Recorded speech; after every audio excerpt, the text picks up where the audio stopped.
The discussion already reaching fever pitch here in the studios as we come to our Kickstarter segment, assessing the impact of elections in Uganda. Right now, the country is still smarting from the July 17th NRM primaries for members of parliament. Elections that showcased what some reporters at the Daily Monitor are describing as the underbelly of vote rigging. Now, when you say the underbelly of vote rigging, is it ugly, is it likable, or is it acceptable? That is down to how you see things. My role as a moderator and journalist is to present the facts to you, not to influence your opinion. So, what are the facts on the ground? We know that on July the 17th, the primaries were conducted via or through the universal adult suffrage, where individuals line up behind their preferred candidate, their agent, or portraits. This was viewed as a move that could ensure fairness as well as transparency. It was used earlier in 2020, and then the challenges that were faced, we were assured by President Tooro Museveni and many within the national resistance movement that they will be rectified and never repeated. But if the last sets of primaries are anything to go by, the issues just completely exceeded the other scenarios. Today, or this morning, we have with us in studio Kassim Kamugisha, a lawyer and politician. He's joining us for the discussion. Many thanks for making time. We also have Agnes Namaganda. She is clad in NUP colors, including a beret, a people power beret. Oh, let's keep it to people power. We might understand a little bit later whether it's heavily inclined towards NUP or you're still riding the people power wave alone. We also have innocent Natukunda. He's the little Robert Chagulanyi in Tooro sub-region. You said I shouldn't describe you as such, but if you are the top man in Tooro sub-region representing the president, I think the rhetoric can stand. But anyway, that's on the lighter note. Gentlemen and lady, welcome to Morning at 10 TV. Let me begin with Kassim Kamugisha. You were in the thick and thin of the primaries on the 17th of July. True. Update us on your own experience. Well, first and foremost, good morning viewers and Chris. 17th was the climax of the process, which began earlier. And the difference between 2020 and this time 25 was that 2020 there was no voter register complete, and this time we had the voter register complete. And I want to thank the President for having thought through that whole process to have a complete register, which is even in nature.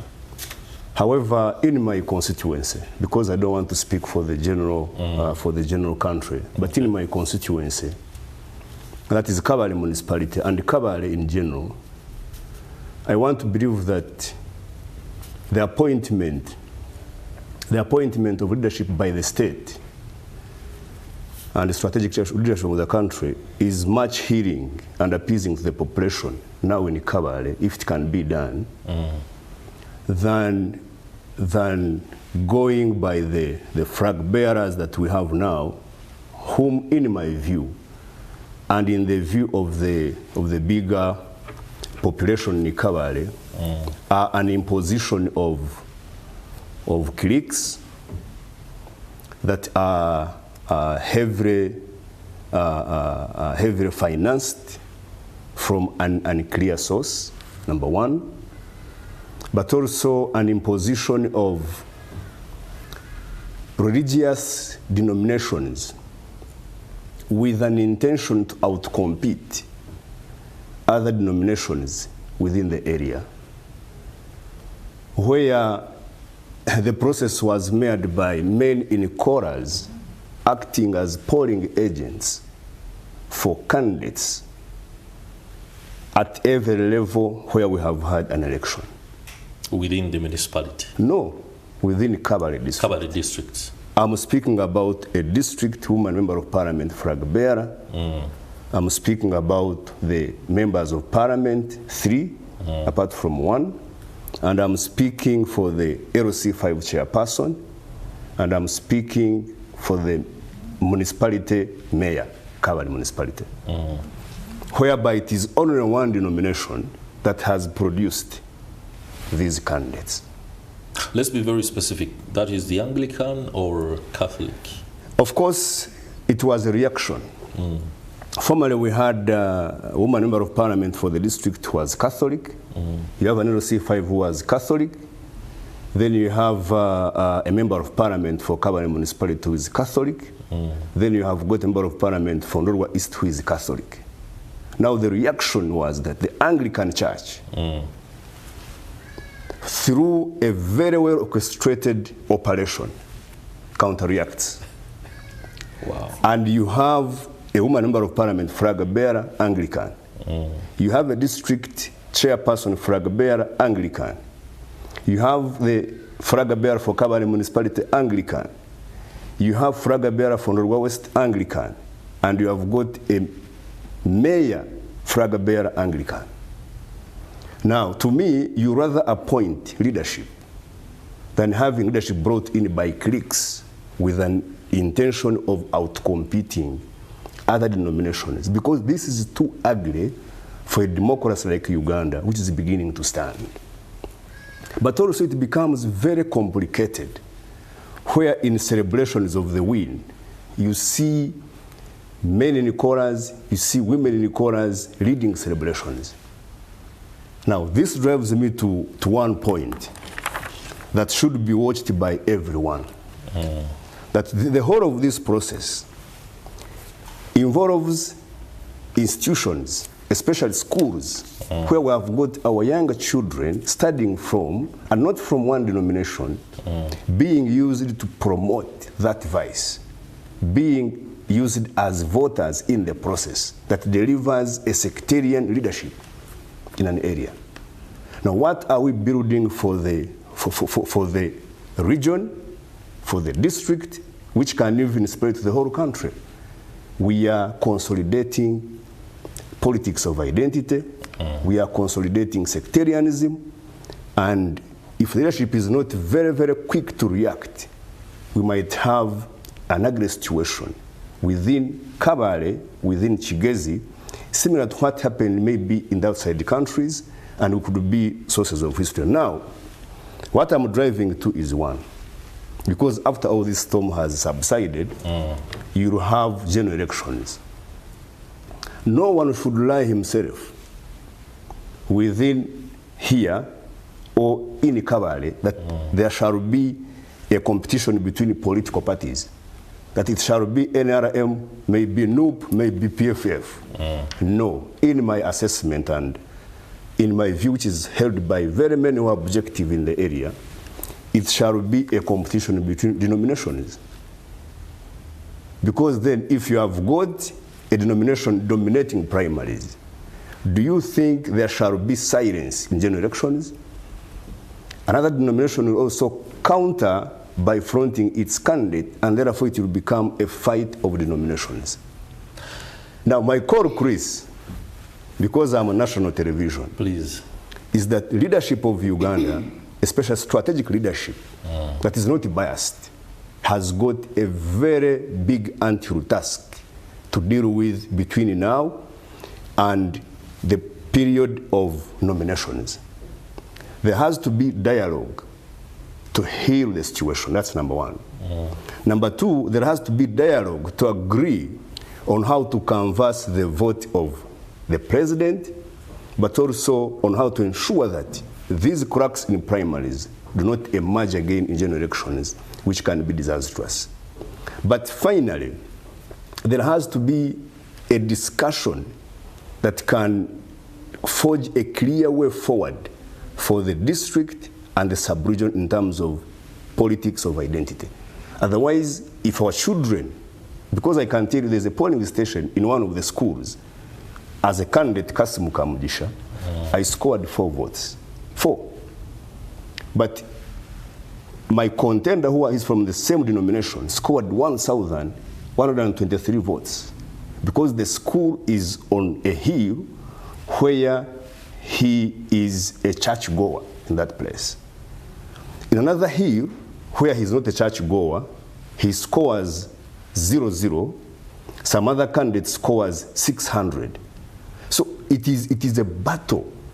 It is a war of 2 dominating denominations, which is very ugly. Leadership must step in and avoid an ugly situation for the future. Interesting. And Agnes and Innocent, Mr. Kassim Kamugisha presents us with a totally different problem. One that we might not actually have been able to appreciate before his submission, that under the surface of our politics plays the huge role of the religious denominations, and that in Kabale district, it won't be this is now bursting to the seams. I'm afraid the context is huge. I don't want to go so much into it because, again, it requires another day. But thank you for bringing that up to speed. I'll be returning to you so that you can also paint the picture of the irregularities, whether there were any within Kabale municipality or the district, that we have seen in other parts of the country, because that also has a bearing on the outcome of who won the primaries or those that are aggrieved. Agnes, hearing Kassim Kamugisha speak about the undertones of religion in our politics, this is something that many Ugandans might have not actually paid attention to. The role of the churches, that is the Anglican, the Catholic, but also the emerging ability of the Muslim fraternity to compete favorably for political positions. Have you taken time to study what could be a significant driver in our political trajectory? Thank you so much, our viewers. Maybe also a quick introduction from me. Oh, please. A full introduction. Agnes Namaganda, and I'm standing for the position of Kampala Woman MP in Kampala. And I'm happy to be here to all our viewers. Chris, I must have, it is interesting to hear that this is again happening in Kabale, because you know that National Unity Platform participated in the elections of Tooro Woman MP, the by-election, and the same exact thing came up. There were religious factions, and they managed to converse. In fact, it was because of that the current Woman MP for Tooro was able to go through. She was strongly backed. It came out in the papers. I was able to actually point it out that she was strongly backed by her church.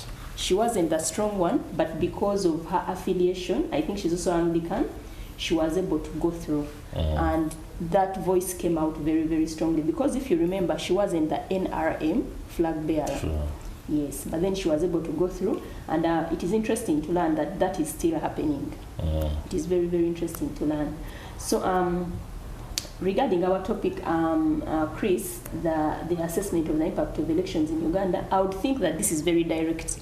Because if you look at the current regime came on the wings of an election malpractice, because that is when they went to the bush, and that is when they were able to push for leadership, to push for regime change. For regime change. That is how they came in power. They came in power after an election malpractice in 1980. So for me, what I'm looking at, I think if we are looking at the impact of elections, even anywhere else, even in Uganda, it will be very direct. The answers will be very direct. We change leadership, we do it. But for Uganda's case, the situation is not ideal. We just can't look at the impact of elections. We look at the impact of election malpractices. For me, that is what I would go for. Okay. We are looking at the impact of election malpractice, because this is our tradition. Because if it has been happening since 1980, that our president and his party so that there was an election malpractice. And much as they were not maybe the first runner-ups in that election, the public backed them. And the reason why the public backed them is that everybody saw that there had been election malpractices in the 1980 elections. So people were able to appreciate and say, we saw that DP was cheated and UPC cheated, and we back Museveni going to the bush to be able to change this, because they saw that it was very clear. So what I'm looking at, what we are looking at right now, because this kind of tradition of election malpractices is following us. We've just had the recent youth elections in several places in the country, or all over the country, and we have been seeing this very situation playing out. Because I can tell you, Chris, that us as members of the opposition in Kampala or in central Uganda, we saw places where a youth stand up to vote. In the recent youth elections, even at village level, you turn up to vote, and you're told that since people haven't gathered, let's vote at midday. But at midday, they tell you the voting has started, yet has already happened. Yet you have been around the place monitoring to see if there is voting. So there were blatant election malpractices, and this is following us from 1980. We've seen it we saw it in Kawempe recently. We saw it in the youth elections. We've actually seen it within NRM. So the situation for Uganda is not just elections. It's about malpractice. It is about deep malpractices, because even within the regime we are seeing them happening. Look at the case of Kabale that he has been explaining, or just the content that we have been seeing on social media about what has been happening all over the country within the NRM primaries. It shows us what is going to happen in 2026. In 2026, and I'm thinking that the impact, there is a great impact. And if I can just get into that, like, what is the impact of election malpractices, Chris? We are seeing that people are becoming apathetic towards voting. People are not appreciating the importance of voting. Many people in Kampala actually would want to go out of the country, move to Nairobi, like during election time. They don't want to vote, because we saw, for example, that in November 2020, you know, we had these trucks that just shot people randomly all over the streets of Kampala, and you know that those people have never received justice. These stories are at the heart of people. Like, nobody has come out to give justice to the families that lost loved ones. People were maimed. But up to today, nothing has been said by government. There is no accountability. There is no justice for those families that lost loved ones, and we lost people in hundreds. Like that event, hundreds of people were shot at. So what we are looking at is what if the impact is that people become apathetic. People don't want to vote anymore. They begin to look at elections as a non-starter in terms of shaping the country's exactly. It is future. A hopeless situation, and they know who is going to win the election, because even then in 1980, it is the ruling government. And I don't know, I think I was with Chris Romushana on some program, and he was saying that there is this other writer, I can't remember, who said that as a sitting government cannot lose an election in Africa. Interesting there. Yes, and that is what it is, because even in 1980, that was the same situation. Okay, we'll be, of course, looking into the power and the advantages of incumbency, not just for the president, but also for any other position, including at local level. But Innocent, Agnes speaks about the youth and the footprint across the country. Apathy, many look at elections as not what will bring about the significant change that is required. As a sub-region chief for the National Unity Platform, speak to us about what exactly your aspiration, your inspiration is, but also bring us up to speed with the role of the church or the churches within Tooro sub-region. Is there anything that is bubbling under the surface like it is in Kabale or Kigezi? Thank you so much, Chris, and the viewers. Of course, listening to my brother from Kabale was an interesting one. But of course, Chris, there's a saying in my language which translates to English that when a ghost is beholding none of your family members, be it a brother, be it a sister, be it a mother or father, you, the neighbor, it is easier for you to laugh and say, I wish to continue it. not far from not far from this, not far from, not far from today, we have quite often been telling the country that this government has mastered the art of ruling on benchmarking on divide and rule. We have been criticizing that an election cannot be a beacon of violence, cannot be a subject of division. And of course, because it is always between the government and the opposition, it is very hard for someone in NRM to believe that even that happens. But when you see that now it is beginning to be worse in the house, then they come out to make alarm. It means that the country is going astray. Chris, I think whereas the churches have a cardinal role to unite and to bring people together, to preach them on how to have maybe proper guidelines on elections, to bring electoral laws to the people and show them that please choose the best leaders that we can have as a society. The churches are also taking a different stance in these elections. And I'm not so surprised, because it is the implication of what the election is to Ugandans that drives the church to that. Of course, President Museveni has for so many times benchmarked on patronage of these church leaders. A bishop is called and is given a V8, is given, the churches are constructed, and I think that is a wrong perspective. But I want to thank the church leadership in Fort Poto, the church leadership in Tooro, through the interreligious chairperson of Tooro, Reverend Bishop Robin Kisembo, who has brought the message clear to the people that they choose the leaders they deserve based on the challenges they have, based on the need at hand. And it is very clear, and because he made a press conference, that even fundraisings in Tooro are not allowed at church, as we talk today. Are you sure? It's on media. They made a publication and said, for the period of now that we're having elections, we're not going to allow fundraisings go on. That is to limit people think that maybe because I've come to a gathering and I've given out maybe much cash to construct a church or a mosque, I deserve their vote. I think if we took that trend, it would make a very impactful sign in the democracy of Uganda. But of course, this is just a small part we are trying to do in a bigger perspective of the politics that have lost shape.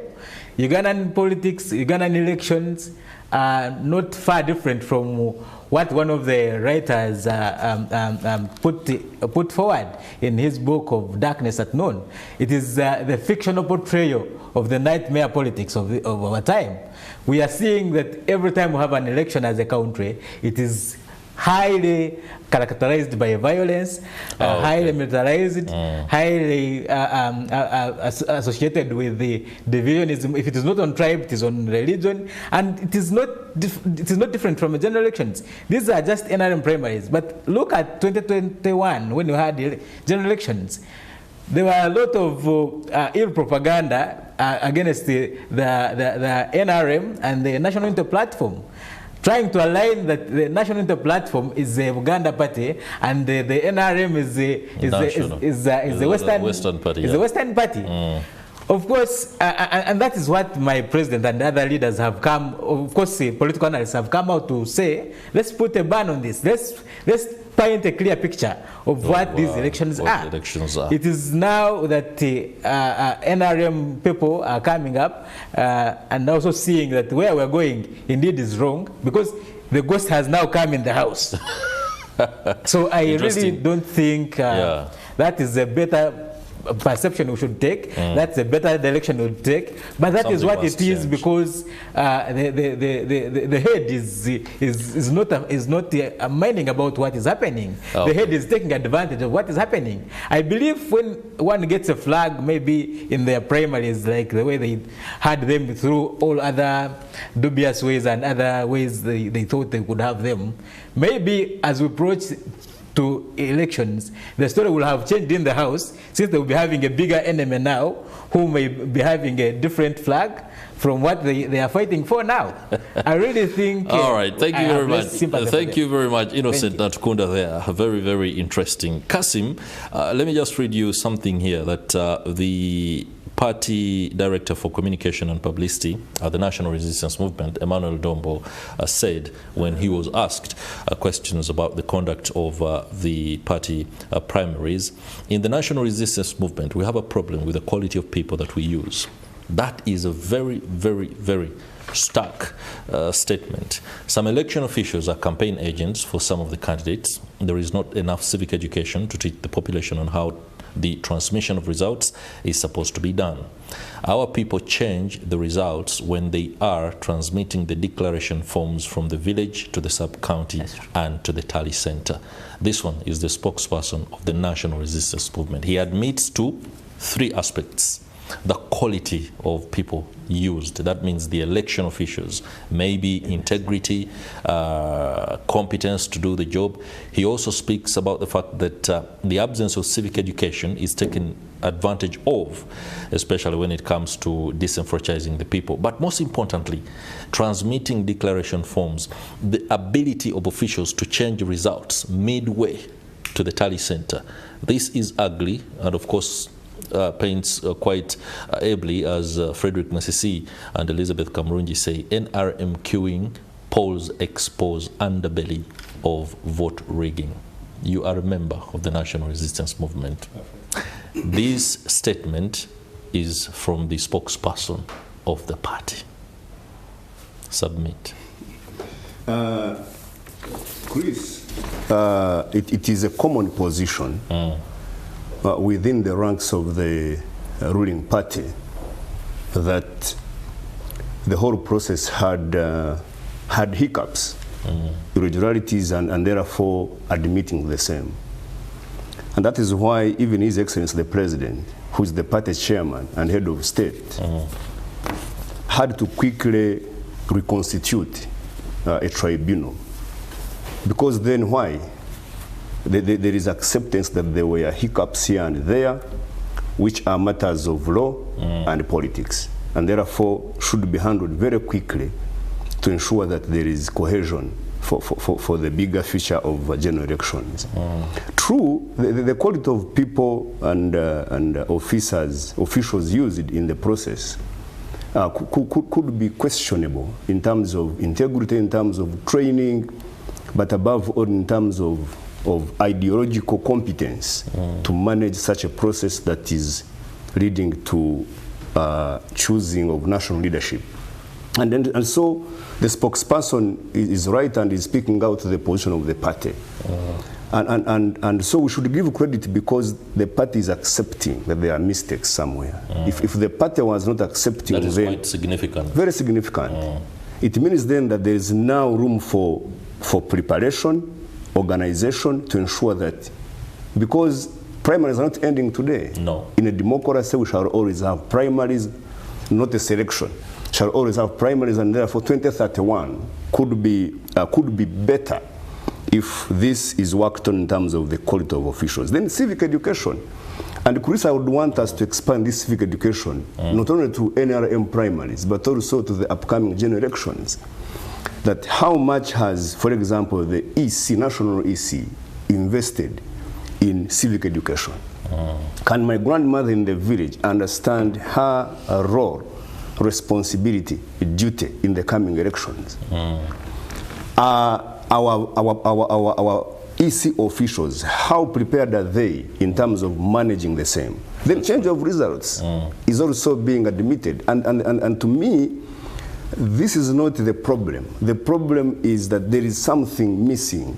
Because if someone is working for 10,000 a day, and this person is tempted with 2 million between his village and the sub-county, what are the chances of resistance to this money vis-a-vis the pay he or she is expecting?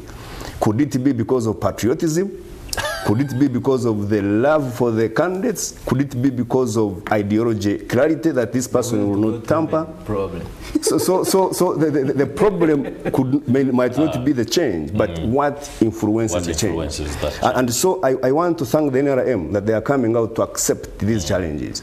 This could be the basis of improving for the future. But for now, the tribunal shall handle political and legal questions, but now the issues to do with, for example, our area require interference of leadership to provide healing for the people. Thank you, Kassim Kamugisha, for that. The petitions are enormous, 401 in total. The Daily Monitor brings them here on page 6. I'll be asking you the question later on exactly how or what will happen in case some of those petitions are found to be legitimate. Will it call for a new round of primaries? Let's go for a break. When I return, Agnes Namaganda, you will talk to us about the National Unity Platform's own ability to conduct internal elections and why there is an apparent electoral college that is determining which candidates will be getting the NUP card in 2026.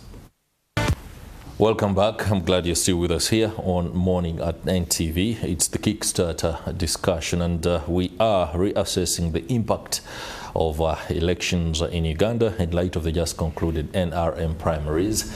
Incidents, facts, occurrences that are shaping the trajectory of elections, especially as the country prepares for the general election in January. The inconsistencies, the misses within the NRM are being widely spoken about.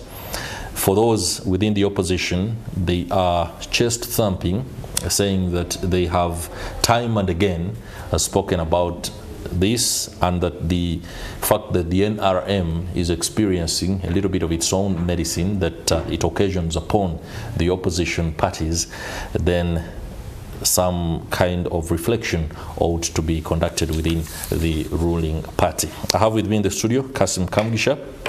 He's a lawyer as well as politician. He's also one of those that bore the brunt of some of the irregularities that were registered in the primaries on July the 17th. With me also is Agnes Namaganda.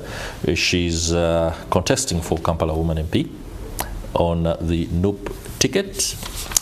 And on my extreme left, innocent Natukunda, the head of National Unity Platform in Tooro sub-region. Gentlemen and lady, before we went into the break, I had pointed to Agnes Namaganda to take us through the preparedness of the National Unity Platform to conduct internal primaries if that chance were there. We also need a little bit of clarity on exactly why the party has chosen to de-enfranchise many of its voters by opting for a select committee to determine the flag bearers ahead of the general election. Yeah, thank you, our viewers and Chris. I wouldn't think that they're disenfranchising our supporters, because when you're a supporter of National Unity Platform, you know that the party comes out to give you an update on why they are doing what they are doing. So we've had the president in the previous week, or in the previous weeks, coming out to tell us reasons why we are having an election management committee handling the nominations and choosing the flag bearers.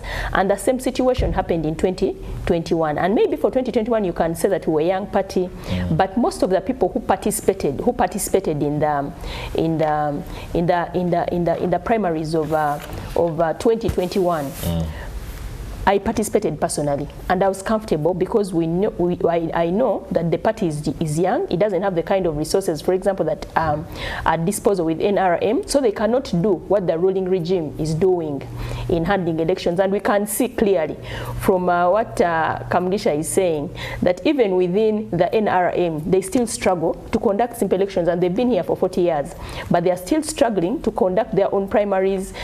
People are not paid well. NRM and you has would been think here for just 15, 19 years. NRM has been here for the last 40 years. In fact, I think they started in 1980. That is when they formed their rebel group. So what I'm saying, Kamugisha, you need to accept.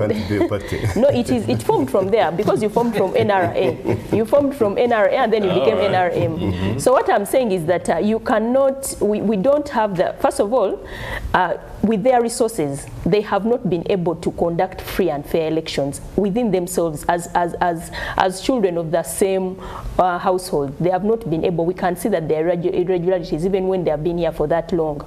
So we are saying that as National Unity Platform, we have been abused by government in several ways. For example, we see all the violence that is happening. There is a strong desire by government to find a way of controlling us. So one of the topmost reasons why we cannot go into that kind of election where we line up one behind the other is the infiltration by government, because we can have government setting up its own people in the areas to line up behind a candidate of their preference. So we end up having a flag bearer that is not the choice of the party. It can easily happen because it has happened even in NRM. They had children lining up. We saw that.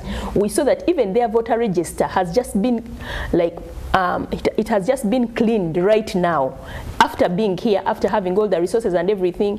And Kamugisha was thanking the president for having thought through that. But I think that is a simple thing. If you're going to have people voting, even in these schools that we go to, I mean, you have a register. And the register. So you can't say that thanking the president for coming up with the idea of cleaning the register. That is obvious. That is obvious. Even when you're in your home and you're voting on issues and you have like 20 children, you have a register. Then yes. What a comparison there. Some homes have 20 children. So what I'm saying is that if NRM, we can see that it is having all these irregularities, and then they're also looking for an opportunity. They've been yearning for an opportunity to see how they can influence things within the National Unity Platform. We cannot take chances. So our voters and our supporters and those who are with us need to see what has been happening, and they see those who are genuinely with us, they see what has been happening and they truly appreciate. Because personally, I wasn't given the flag in 2021 for the Kampala Woman MP position, but that didn't mean I went back and got a job, of course, so I've been a bit down and I'm just coming back, but that doesn't mean that I was uncomfortable with who was chosen, because I perfectly understood that maybe she had more publicity. It doesn't mean that she was a better candidate, but maybe she had more publicity, she had a few issues here and there, and then she was just given the flag, but still it didn't take away the fact that I'm a member of National Unity Platform or that I'm disenfranchised by the way this candidate has been chosen. Okay. I just want to get the picture from another Noob Honcho. How are you handling what appears to be a very tricky trade-off? You know, the idea that you might actually be popular, but not considered for the party ticket on account of the many factors that the election management committee that you have constituted decides. How are the youth taking on this? Because we have young blood, people who want to position themselves for elective positions in order to lead, and they begin to face the reality that you might actually not have a chance on account of the dynamics as laid down by the election management committee.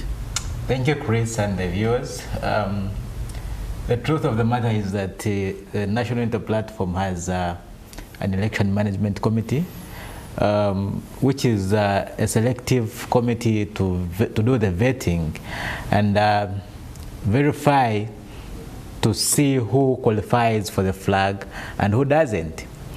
That process, of course, is meant for so many reasons, but among them is to ensure that we have people who have the heart of the struggle, people who have the heart of the party. You see, even in the Bible, when that's why they say when they called the children of God, even the ones of Satan came.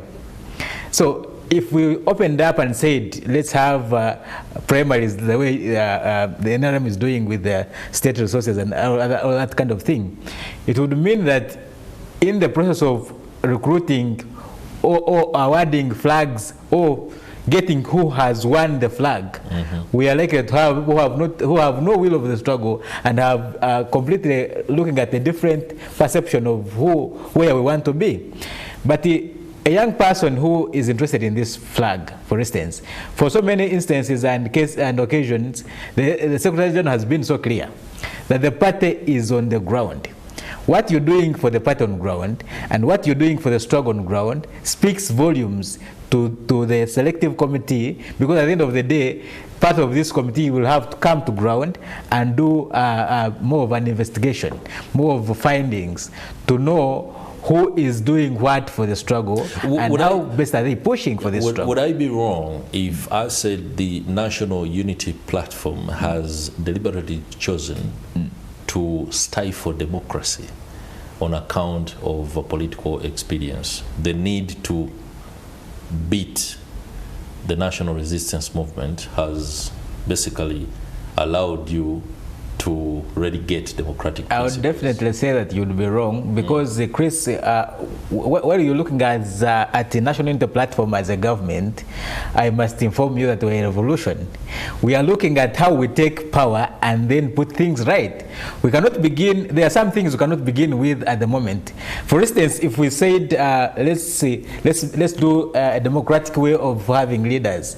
One of the challenges I've told you is infiltration, and the other thing is that we may not have those resources to go and conduct these elections.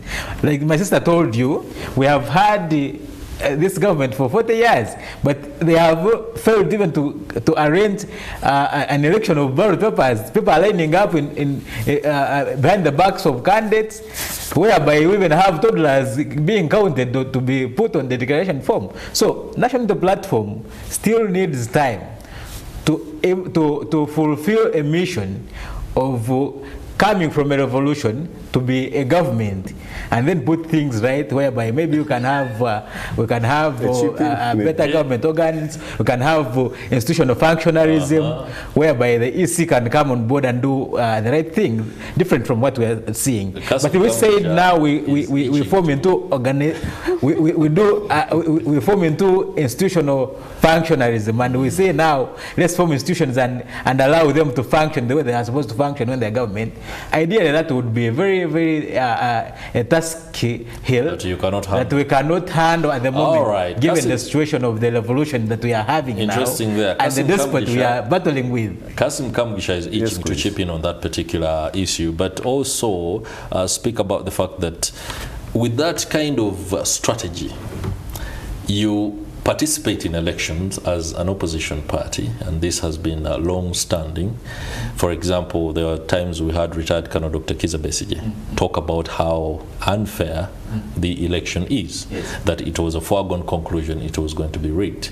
But then the same man would position himself and offer himself for election, in the very election that he has basically discredited. I know you from the NRM point of view, this is of course a fodder. It's something that you can chew on. But how does it help entrenching elections themselves as the right vehicle for transitions, but most importantly, ensuring that our politics is fumigated of all these inconsistencies? You see, Chris, what we are talking about here is democratization process. A process whereby people are given space to enjoy their fundamental freedoms, but above all have their voices and interests counted. And I want to, with due respect to my sister and my brother, we should not hide behind infiltration, behind blah blah, logistical challenges to defranchise people. You cannot give what you don't have. You not preach democracy at a national level when you have not really given democracy at an internal level. we would be very happy to see how the political party in opposition and in leadership of opposition can firmly and with total grip handle an election to choose its flag bearers subject to adult suffrage. Because select committees have got their issues. NRM once had a situation whereby you choose flag bearers by electoral college. But there were issues of known to each one of us here because we might have been older by that time. Select committees can be put in a fix and given instructions by 1 or 2 people on their interest and preferences. That's number one.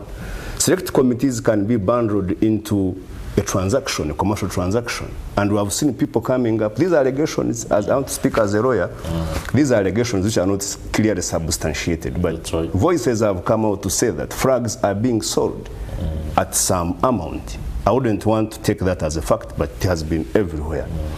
So therefore, I am very, very skeptical on what democracy would be offered by my sister and my brother's political party, yet it can't be offered internally. And so that becomes, in my view, that becomes a fundamental question for them to answer, to convince everybody in the country that they have democracy. Now, to your question, Just, I'm afraid I'm going to have to go for a break. Hold that train of thought, and when we return, we shall speak about the fact that opposition parties continue to participate in processes that they discredit in the run-up to elections. That alone might not make sense to somebody, but it continues to do, especially for the opposition parties. We'll be back after the break.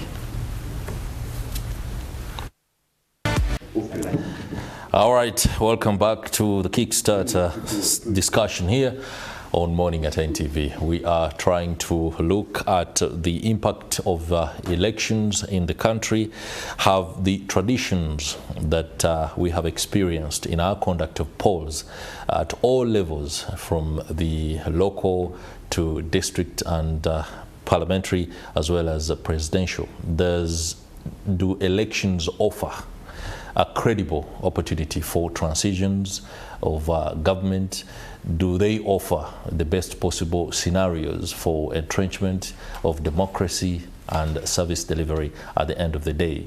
My panelists this morning have varied views about that, of course, from their positions as leaning party cadres. Before we went into the break, Kassim Kamugisha was due to submit on the tendency for opposition political parties to discredit what they participate in.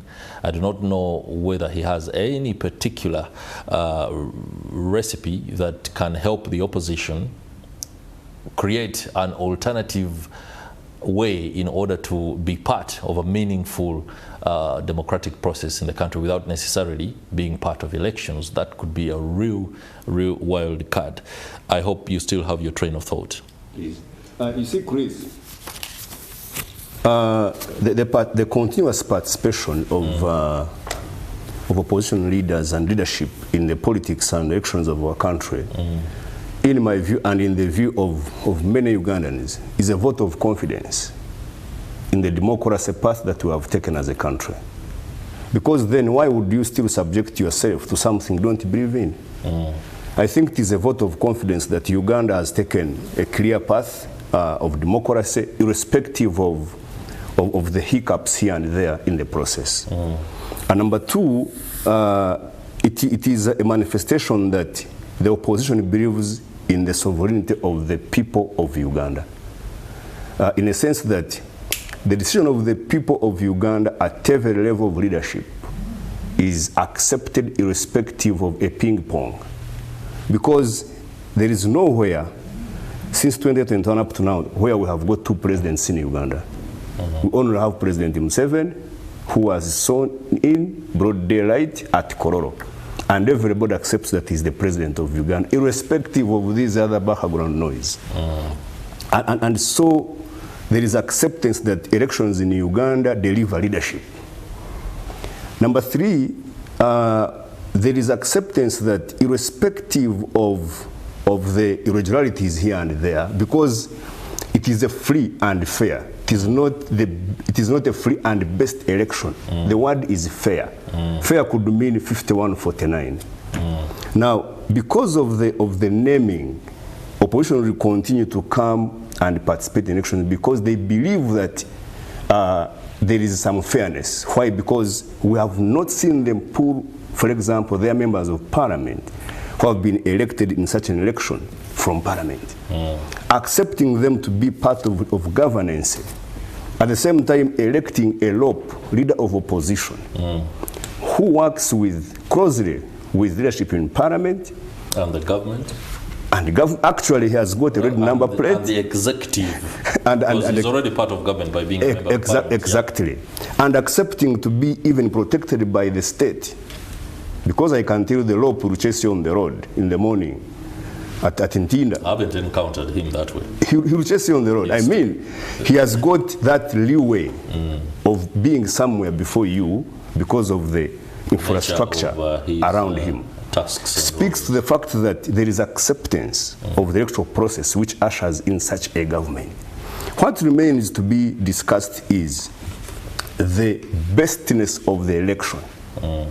And therefore, everybody at their level of governance strives to ensure that they make a contribution which can really give us the best out of the election.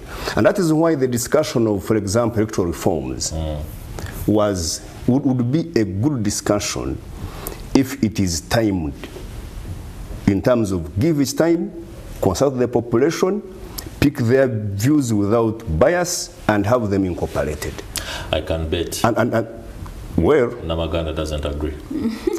For me, I don't believe in gambling, so I think everything is possible. Impossibility is a dictionary of some other people I don't want to mention here. And so because of those factors which I've put down, I believe that is why even in the general elections of 2026, you'll have opposition. Actually, you'll have people who had taken government and leadership in the Supreme Court, again participating because they have got confidence that what comes out, if it is in their favor, is the will of the people of Uganda.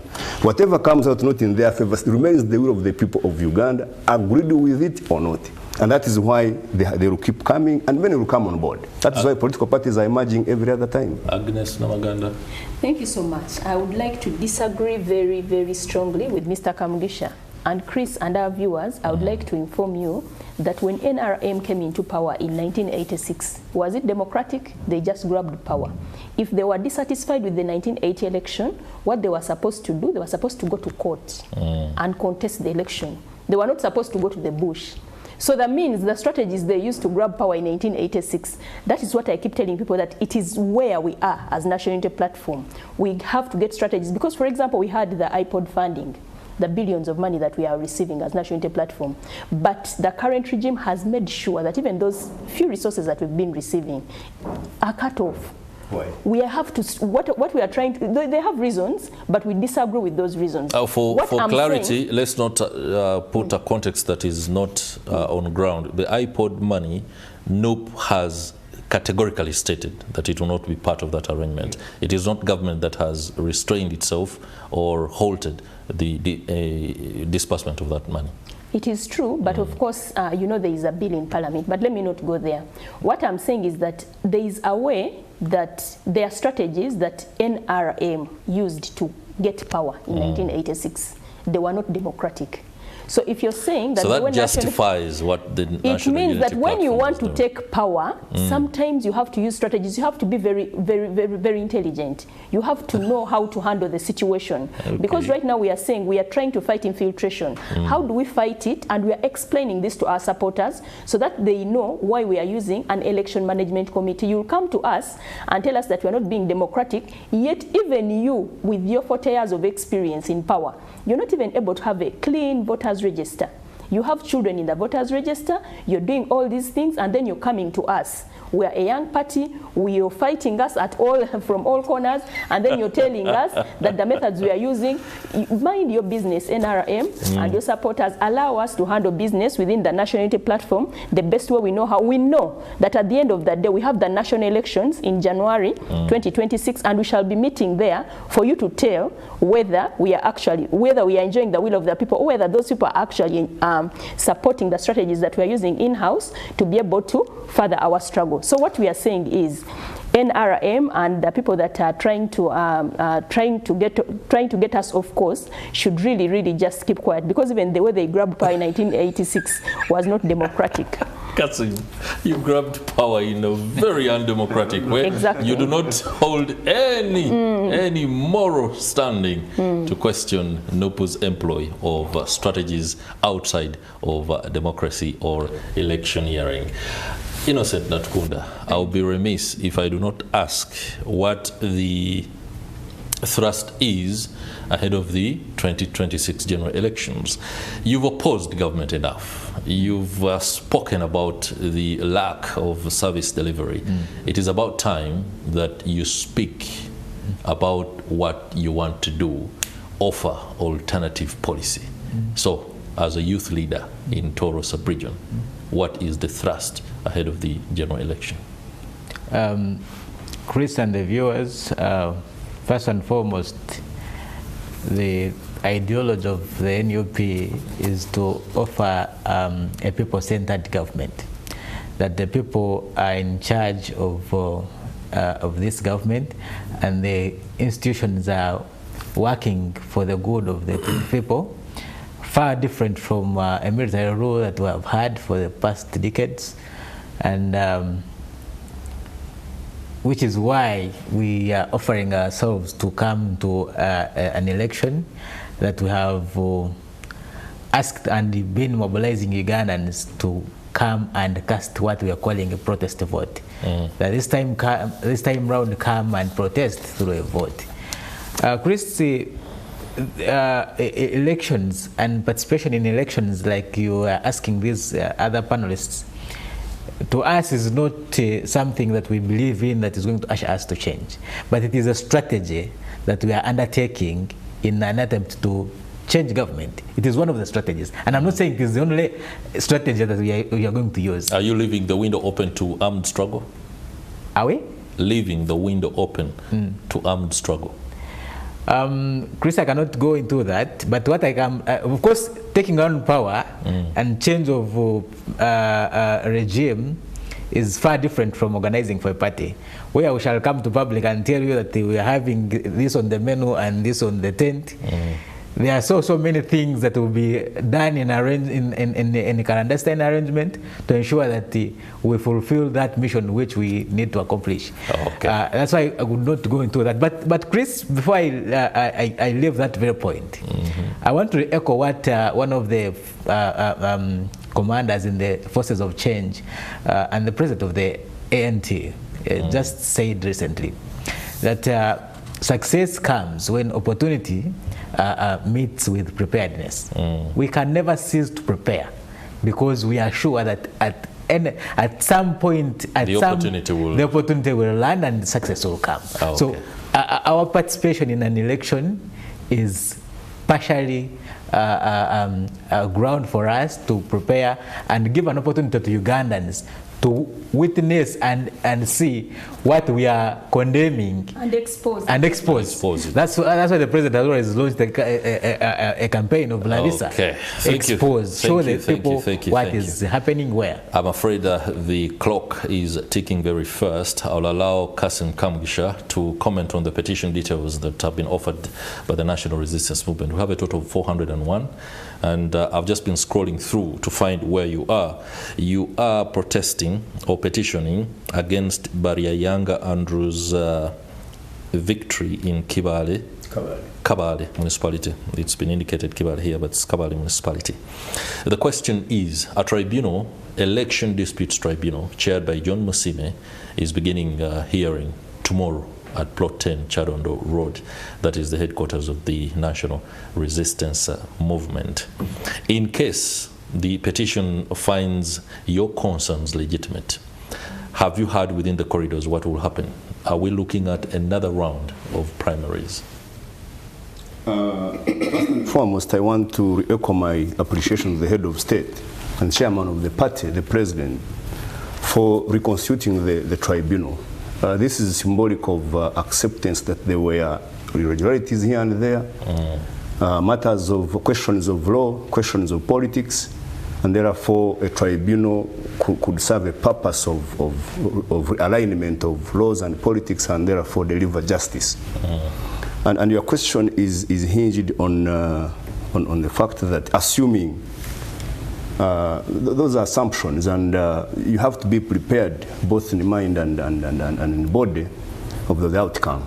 But I would be construed to discuss much the petition where I'm a petitioner. You're a petitioner. But okay. to throw light and what has been the matter of practice goes back to the prayers in the petitions. People have got different prayers in the petitions.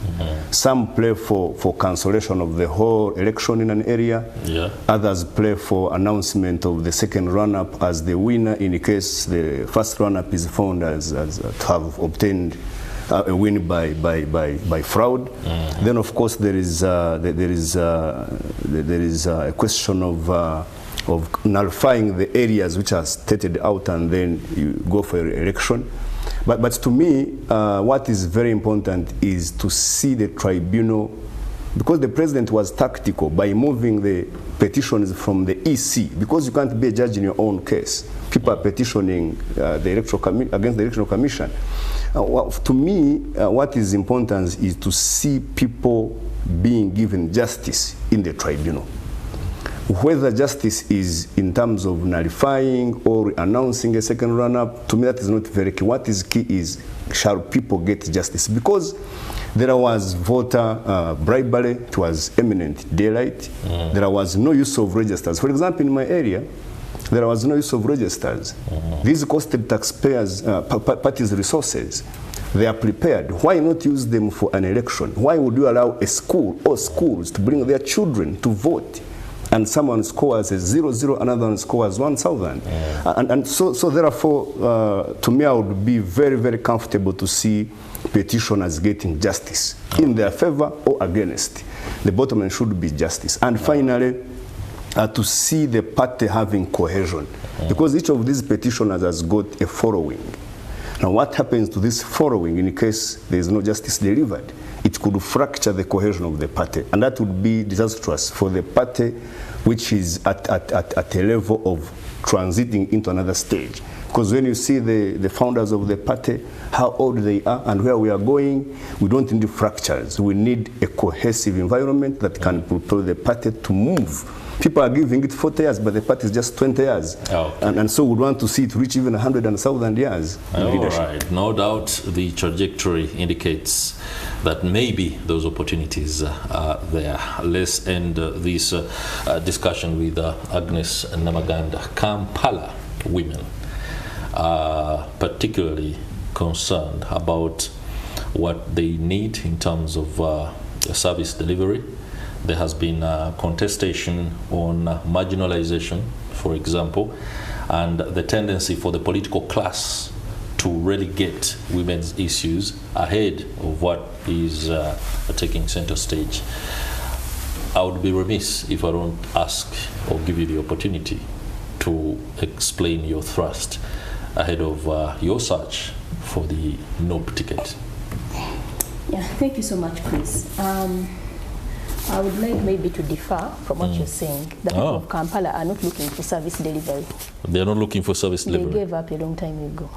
They accepted that with this government, they will never receive services. So what the people of Kampala need, I was looking at the Electoral Commission website, the voting patterns of 2021. In Kampala, Kyagulanyi scored 72.6%. That means that in Kampala, for every 100 people you see walking, 73 voted for Kyagulanyi. They want change in government, and that is besides the other small percentage of people that didn't vote, that voted other candidates apart from Museveni. Pardon? And the irregularities. But 72.6% in Kampala voted Kyagulanyi, meaning that the people of Kampala gave up service delivery, because the people of Kampala are very hardworking, they follow politics closely, they love their country. So they realized a long time ago, actually 20 years ago, that this government is not going to provide the services, that this government is not going to give them what they are looking for. So they just want changing in government. That is what they are pushing for. That is their number one. They want regime change. That is their number one priority. Okay. The other issues can be dealt with when there is a new sheriff in town. Yes. Thank you very much, Agnes Namaganda. You are seeking the National Unity Platform ticket for Member of Parliament for Kampala Women. Thank you so much, Innocent Natukunda, the NUP head for Tooro sub-region, and it's been a pleasure having you on board this morning too. Kassim Kamugisha, lawyer and politician, and a man who has petitioned in Kabale municipality. That's it for this edition of Morning at 10 TV. It's been a pleasure having you come.